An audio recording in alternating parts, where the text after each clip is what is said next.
In just a moment, X-1. But first, one man whose personality belies his name is Quizmaster Groucho Marx, because Mr. Marx is hardly one of the grouchy kind when it comes to welcoming guests and dispensing good humor on his Wednesday night quiz show, You Bet Your Life. Why don't you tune in and hear for yourself tomorrow? And while you're listening, don't forget that each Wednesday night there's more great entertainment when Jack Bailey and contestants play Truth or Consequences. And all of the staff on Airtime join stars Giselle McKenzie in bringing you top musical listening. Enjoy music and fun tomorrow night on this station. And now stay tuned for X-1 on NBC. Countdown for blast-off. X-5, 4, 3, 2, X-1, fire.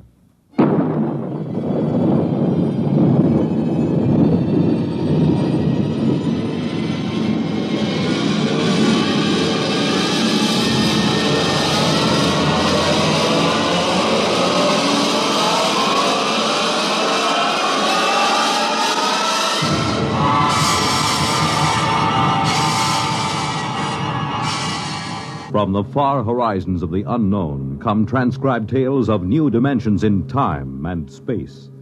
These are stories of the future, adventures in which you'll live in a million, could be years, on 1,000 maybe worlds.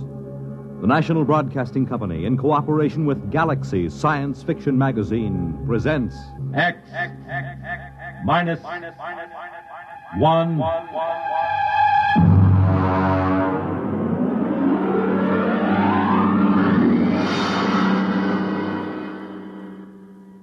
Tonight, the dramatization of a story by Jerry Soule, The Seventh Order.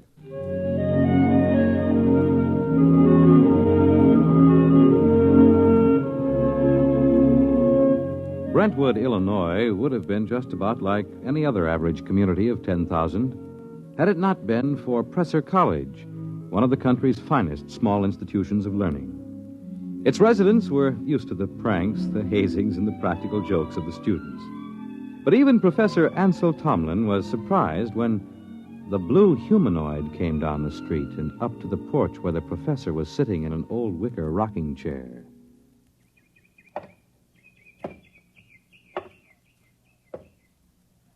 Pardon me. Of course. You are Professor Ansel Tomlin. Yes, and you, I take it, are somebody from one of my psychology classes dressed up as a sort of a robot. No. I am George of Xanthar. Who? I am here to learn all I possibly can learn of the planet Earth and its inhabitants. Less than 10 minutes ago, I landed not far from here in a spaceship, which I subsequently blew up and destroyed. Now, let me explain. I am Tomlin of Brentwood. Less than 10 minutes ago, I was sitting on my porch peacefully marking exam papers. I intend to resume right now. Helen, would you get the phone? It is your wife's sister calling with reference to the explosion of my spaceship. Sure it is. She merely wants to ascertain that your family was not affected.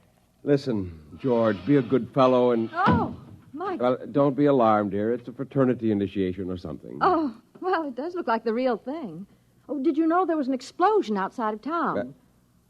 An explosion? Yes, blast of undetermined origin is what they said on the radio. Oh? My sister just called. She heard about it in the local station and wanted to make sure we were all right. I see. Well, I have something in the oven. My goodness, that's a wonderful costume. Her sister lives 20 miles away. How did you know she'd call? My mind circuits are telepathic. They pick up all conscious thought to a distance of some 200 miles. It couldn't be you arranged the whole thing, that it wasn't really her sister. How did you get here? Who or what are you? I am a machine, the finest, most complicated machine ever made. I have a rather unique history, too. Who made you? Ages ago, on Xanthar, there was a race of humans. They made the first robots. Rather crude affairs. We class them as first-order robots. They are still used for menial tasks to some extent. And what order are you? The highest, naturally. A seventh-order robot. Or rather, a humanoid. We are the first in which there is not an automatic, no harm to humans cutoff. I begin to see. You will become aware of the fact that I am superior to you and to the rest of your race. I need no oxygen. I am never ill. I need no sleep. Every experience is indelibly recorded on circuits and is instantly available. Tell me, George, do you have feelings? I have an electronically controlled endocrine balance. It's very interesting. And what is your mission here on Earth? For the moment, I am here to study. I will live with you until it is complete. You will what? I will live with you. I will be with you all of your waking hours. While you sleep, I will go through your library. I need nothing. I want nothing. Just a moment. What about my privacy? When you desire privacy, I will study someone else. Your wife, perhaps.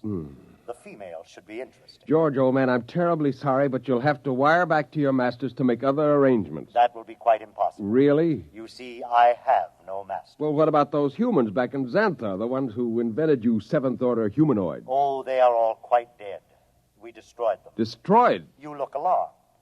It was, after all, they or us. You see, our endocrine system permits us pride in ourselves. Naturally, being proud of ourselves, we objected to being ordered about in an incompetent way. So, you killed them? Exactly. Now, shall we go inside and inform your wife of my visit? Suppose I refuse. Professor, do you see that small dog playing on the lawn across the street? Yes. I will lift my arm and point at it. Observe. It vaporized. Exactly. Now then, shall we go in? Yes. We'll go in.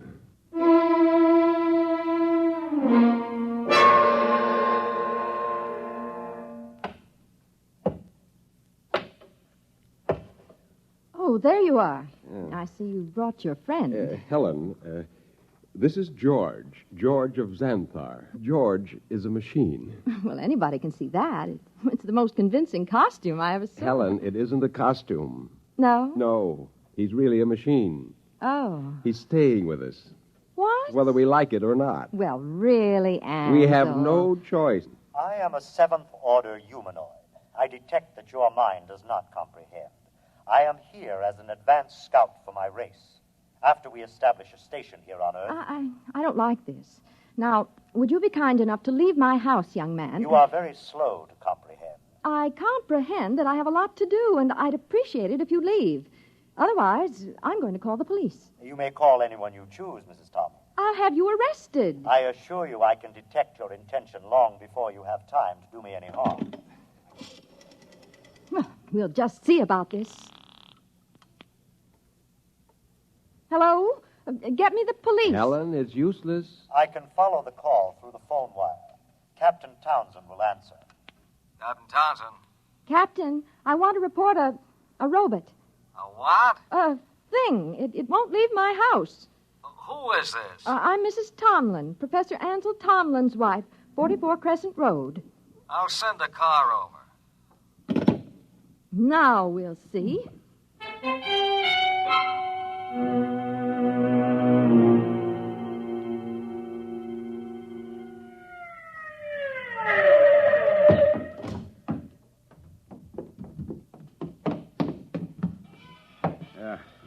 Is this the character that's been giving you trouble? Yes, this is the one, officer. Talked to you before about ruining the flower bed, Sonny. This time I'm taking you in. I would advise you not to touch me. I cannot risk any damage. I'll see about that. Come on outside. I prefer to remain here until I complete my mission. You do, huh? You know what this is? It is a weapon you call a service revolver. That's right. And you'll either march out of here or I'll use it on you. That would be most unfortunate. All right, come on. Officer, let me warn you, he's March. dangerous. March now. I'll count to 3. Officer, please. 1, 2.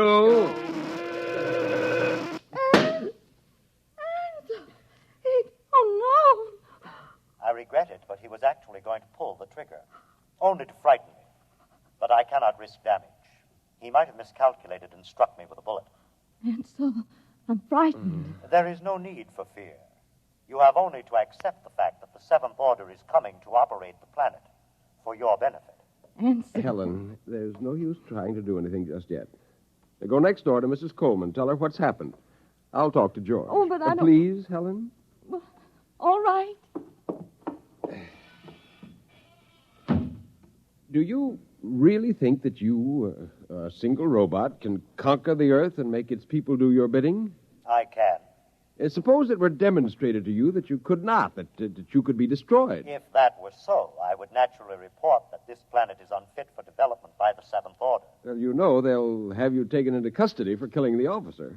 I cannot permit it. There will be needless slaughter. Unless you can convince your people it is useless to attack me. Will you let me try? I have no desire to prevent you. Go ahead. I detect that you are going to call the newspapers and the local television station and hold a press conference. Yes.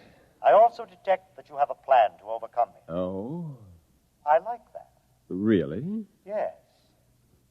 You see, in order to test this planet for development, I must know whether any of you are truly dangerous to us. You are a superior type of man, Professor. I welcome any plan to conquer me that you care to attempt. Okay, George. At least we know where we stand. I'll phone the newspapers.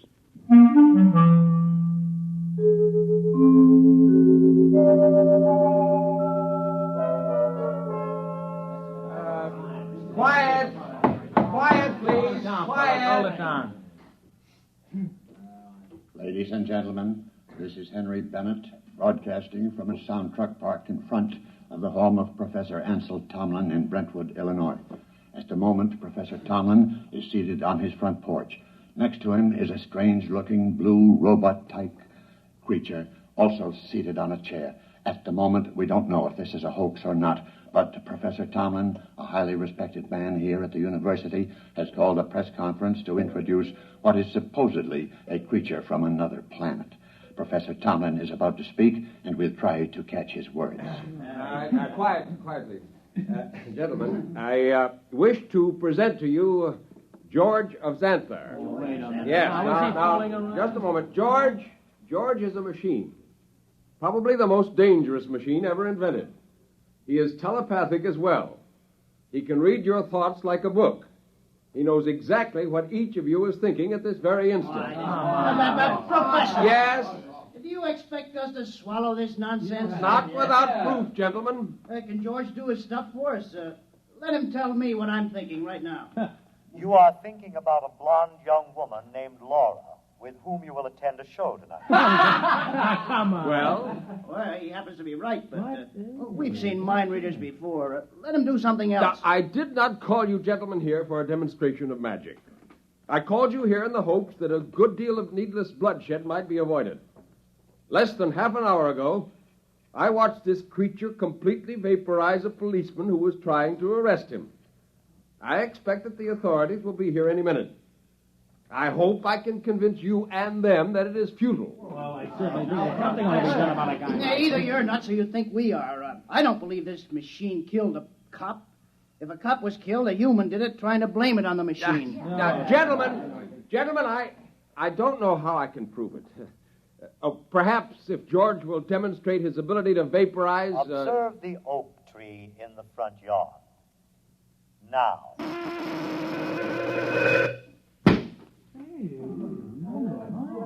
Now, do you see? I see, but I don't believe it. Boys, this is some kind of mass hypnotism. Maybe the tree was rigged up in advance. I swear to you... This George of Xanthar is all he's cracked up to be. Let's see what he does when I toss a rock at him. Don't be a fool. Here goes, George! Stop him! I warned you. I tried to warn you. Okay, everybody stand back. Stand back. Charlie, get that automatic rifle set up. Check, Professor, I advise you to step away from that kid. Captain, for your own sake, don't try anything. Step away, Professor. Very well, but I warn you. Okay, now don't fire till I'm ready, boys. Right. Now then, George of What's-This? We don't know who's inside that tin suit, but I'm giving you just 10 seconds to come out of it. Captain, Hey, you're wanted on suspicion of murder. Now come out. All right, boys.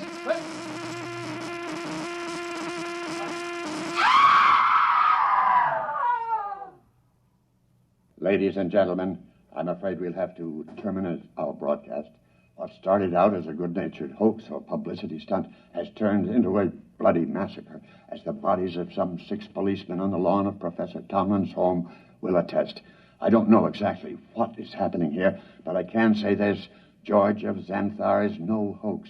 He, or it, is the spearhead of a race from outer space that's come to conquer the Earth.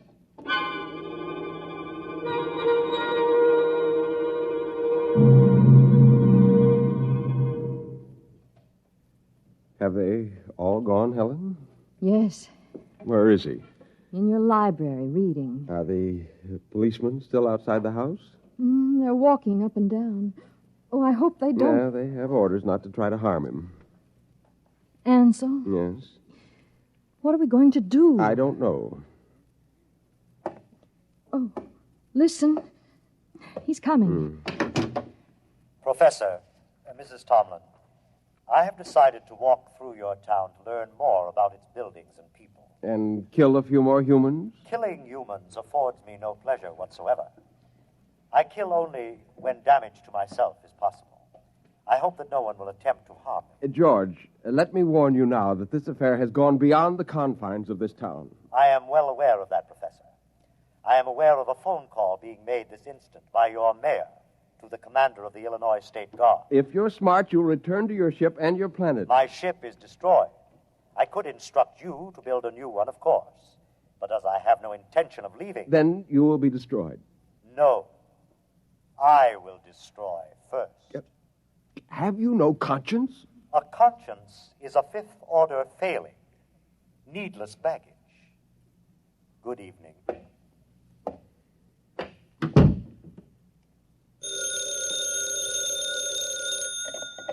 Hello, Professor Tomlin. Yes. Yes, I will. Who was it? The mayor and the chief of police have called a meeting of the citizens of Brentwood at the college gymnasium tonight. Ansel, you're not going. I must. But no, Helen, there's much more at stake here than my life or yours. Civilization itself depends upon our standing up to this machine. I'm going to the meeting.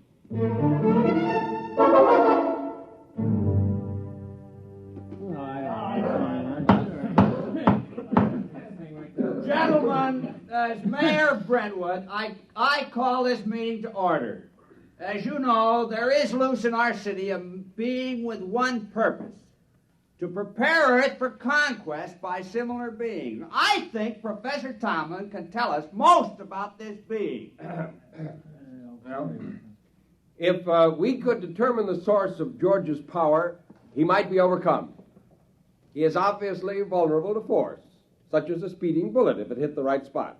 However, he has the ability to read intent long before the commission of an act. He is probably listening to me now, even though he may be far away. Mr. Mayor, why not track him down and all attack at once? Some of us would probably die, but he couldn't strike us all dead at once. Gentlemen, this humanoid is able to keep track of several hundred things simultaneously. As a matter of fact... Gentlemen.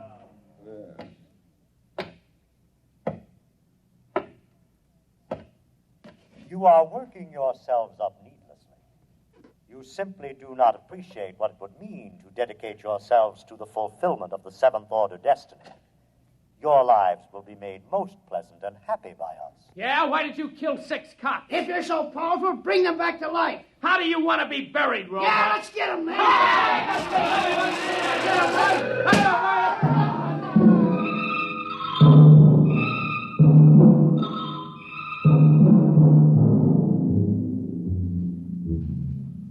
And eyewitnesses report that in the end, when all were gone, George of Xanthar stood alone on the platform of the gymnasium. There was no movement except the twitching of the dead and those trampled by the crowd.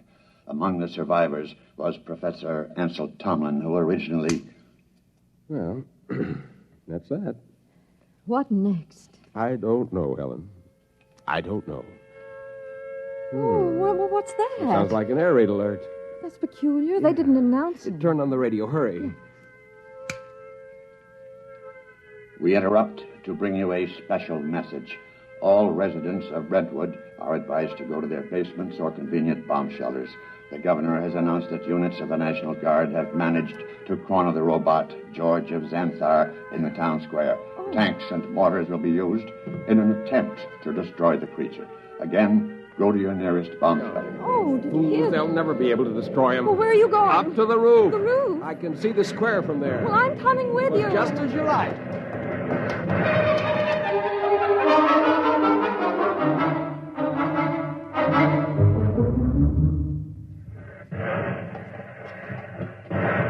What's happening? He's vaporizing every tank and gun they bring up. Oh, Ansel, let's get away from here. Oh, What's that? Those are Army jets. We'll see how effective he is now. Oh, good Lord, a whole squadron up in smoke. It's no use. Can't you see? It's no use. Ansel, come inside, please. Oh, very well. Oh, if only there was something we could do to tell Not him. as long as he can read our every conscious thought before we can act. What is it? Our every conscious thought. Our thought. I wonder if... What is it, Nothing. Ansel? Nothing, Helen.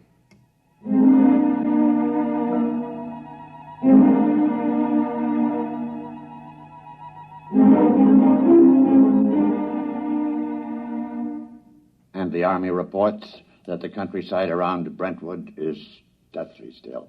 The blue humanoid, George of Xanthar, is still standing in the middle of the town square, where he's been standing for 3 days now. We'll keep you informed of developments. The military urges everyone to keep calm and go about your business as usual. There is no danger to anyone who is not attacking the humanoid. No danger. Wants to keep more of them from landing. Ansel, are you going to sit there with your head in your hands forever? Oh, come have some dinner. Ansel? Yeah, it might work. Where are you going? Washington. What? I'm going to Washington. Would you be good enough to pack my overnight bag? I can catch a plane out of Chicago in about 2 hours. But why? What for? I'm going to talk to the Pentagon. What do you tell them? I'm going to tell them to surrender to George of Xanthar.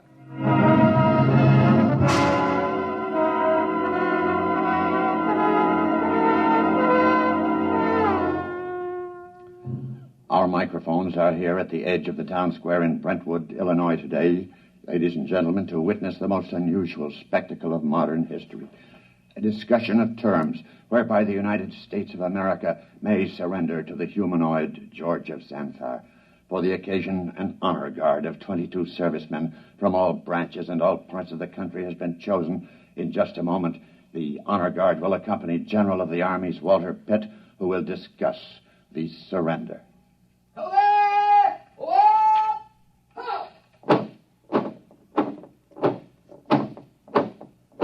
The honor guard is advancing to the edge of the square. The robot is standing there now, carefully eyeing the soldiers. Every ounce of his concentration seems to be going into it. Actually, we're told his telepathic circuits are probing their minds for some hint of danger. A thought, a flicker of an eyelash may be sufficient for him to vaporize all of them. General Pitt is about to speak. George of Xanthar, I hear you, General. I have been instructed to consult with you about your intentions toward our country and the world in general, with a view to reaching some sort of agreement with you and others of your kind who you say will invade the earth. May I approach? One moment. I perceive no intent to harm me. There is one man among your soldiers, however, who has an illogical thought. Will the soldier who is thinking the thought, 11 o'clock, step closer? Do as he says. Does 11 o'clock mean anything to you, soldier? No, sir. It's running through my mind, but it don't mean a thing to me. My examination of your thoughts tells me you speak the truth. Very well. We will proceed with the talk. Ladies and gentlemen, it's a tense moment. The general and the humanoid are discussing terms. The soldier who was questioned about the thought, 11 o'clock, has stepped back into the ranks and is holding his rifle at attention like the others. I perceive it's now 10:59 a.m. If there is any significance to the thought about which the soldier was questioned, we'll know in 1 minute. We of Xanthar, gentlemen, would not want to improve a planet which could not be educated and would continually oppose our program.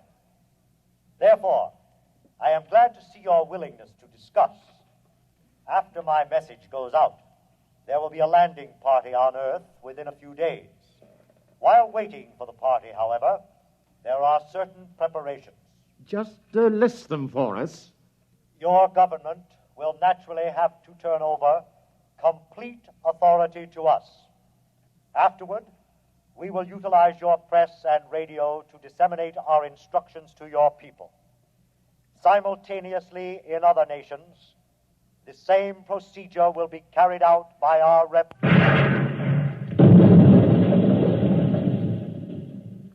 Ladies and gentlemen, it's happened at exactly 11 a.m. 10 soldiers in the honor guard instantaneously fired their weapons into George of Xanthar. Apparently explosive bullets have blown him to smithereens. The remains are lying scattered all over the square. People are pouring in, kissing each other, shouting.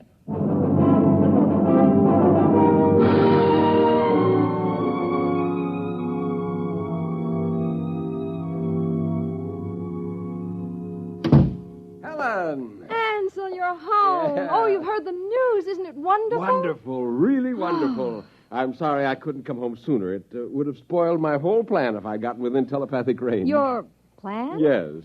But what? How? What? Just a matter of simple psychology. Those men in the honor guard. What about them? Did you know any of them? Not exactly, but I did have the job of hypnotizing 10 of them. Hypnotized? That's right. You see, each of those men was hypnotized. And while he was under, we planted a post-hypnotic suggestion, namely, to fire at George of Xanthar when a soldier named Charlie started to cough. Charlie was told to cough at 11 o'clock. Before we released them from hypnosis, we told them to erase everything from their conscious memories. I was staking everything in the hope that George could only tune in on the conscious mind, not the subconscious, and it worked. Yeah, there was nothing to be reached by George's prying mind, so we never knew what was going to happen. At 11 o'clock, the soldier named Charlie coughed. The men raised their guns and fired. And that was the end of George of Xanthar. Now, if you don't mind, I've got some exam papers to mark.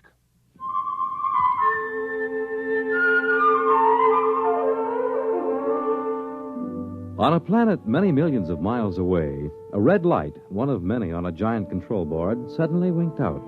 A blue humanoid made an entry in a large book, System 29578. Planet 3 inhabited. Too dangerous for any kind of development.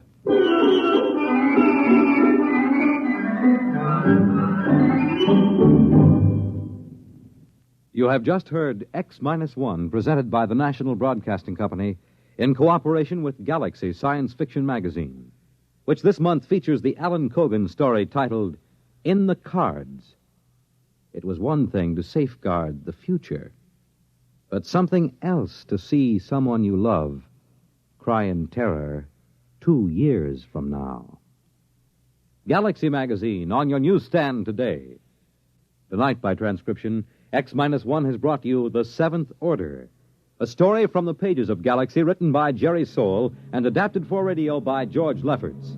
Featured in the cast were James Monks, Nelson Olmsted, Kate Wilkinson, James Rafferty, Dick Hamilton, Reese Taylor, Jim Stevens, Robert Hastings, Wayne Chappell.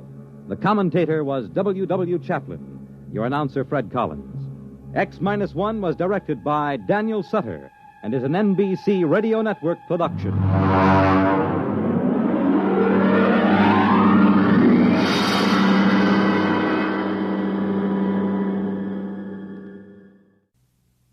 The Wonderful World of Robert Benchley on Biography and Sound tonight on NBC Radio.